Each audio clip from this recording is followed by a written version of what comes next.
So let's talk about the airplane you chose to tackle that backcountry. And you love your 170B. I absolutely love my 170B. It is the airplane that, before I ever got serious about buying an airplane, I knew I wanted it. I've just always liked old things, old tractors. I love the Art Deco era, and the 170 with that beautiful round tail just always appealed to me. And it was affordable. It had basic 4-person capability. When my girls were young, we could load up the whole family. I can put me and my wife in camping gear and the dog in and still get pretty good performance out of it. Even with the big tires and the climb prop, I'm still doing 100 mile an hour, so I can travel. It's a day and a half to get to Oshkosh. I fit in with, Cubs and everything else. So it's a great, versatile, all-around airplane for me. When I bought it, it was cheaper than a new pickup by far. I bought this airplane 13 years ago for $36,000. And, you know what a 170B with Stoll mods is going to sell for now. Not that I'll ever sell it.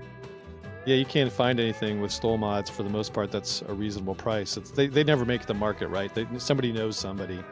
And so what engine do you have in your 170? It is still a stock 0300. I overhauled it about 750 hours ago, which was, probably closer to 800 hours ago now, and that was 5 years ago. So, yep, I do have the STC to put an 0360 on it. I doubt I will ever do it.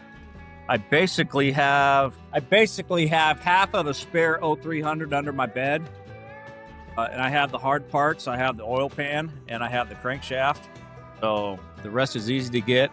I think when it comes time to work this engine again, I will probably send it to Airworks and let them do their 175 upgrade. I've got a friend that I compete in the National Stoll Series with. It was a straight tail 172, Army guy. He converted it to a tail wheel, so he's starting to get a little bit smarter.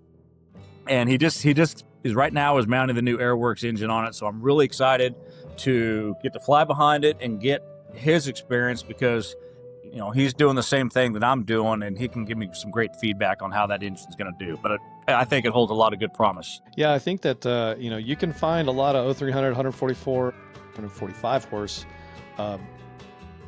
planes out there, and that's really all you can. There's not a lot of 180 horse motors out there that I have seen, and it's just if you do see them, the prices are just crazy.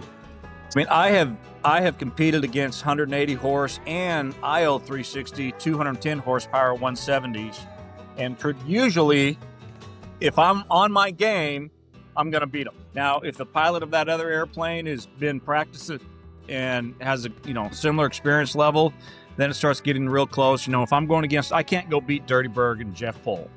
I fly his airplane when I don't have mine at a competition. I haven't beat him in his own airplane, but I've made him nervous. I was close enough.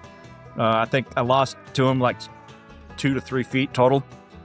But I beat him on the takeoff, but I couldn't get him on the landing. But so are there times I would like to have the extra horsepower to give me some climb rate? Absolutely. Or allow it to be easier to get up to a higher cruise altitude? Yes. But it's just not, when I look at the percentage of time that I need that or would like that versus the percentage of time I need it, or it's just not worth it.